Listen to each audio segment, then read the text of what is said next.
Bonjour, je m'appelle Mathieu Fortin et je suis l'auteur de Nosophobia, un roman publié en mars dernier. Nosophobia, c'est une dystopie, donc un roman de science-fiction dans un monde post-apocalypse où on suit un jeune garçon de 15 ans nommé Valek qui découvre que cette société-là peut être plus complexe que ce qu'on lui a déjà expliqué. En fait, Valek veut devenir désinfecteur, donc membre de la police officielle qui arrête les gens qui sont malades.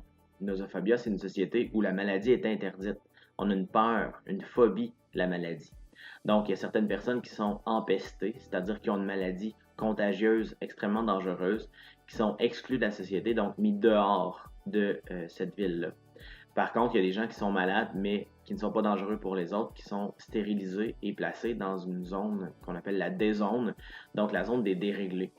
Valek apprend que son père, qui était empesté, donc qui a été mis dehors, n'est peut-être pas si malade que ça. Donc, Valek va décider de chercher la vérité dans cette société-là et va se retrouver les pieds dans les plats et, et à se demander, est-ce que la société dans laquelle je suis est là pour me protéger de la maladie ou est-ce qu'en fait je suis prisonnier dans cette société-là? Donc, c'est une dystopie un peu dans la mode de ce qu'on a vu chez les Américains dans les dernières années, donc comme Hunger Games ou Divergente ou Le Labyrinthe, avec une petite touche bien d'ici et cette petite particularité-là de la peur de la maladie qui est le moteur de cette société-là. C'est un roman que j'ai eu beaucoup de plaisir à écrire. Ça part d'une nouvelle, en fait, là, Bienvenue à Nosophobia, qui avait été publiée dans 13 paires chez Bayard.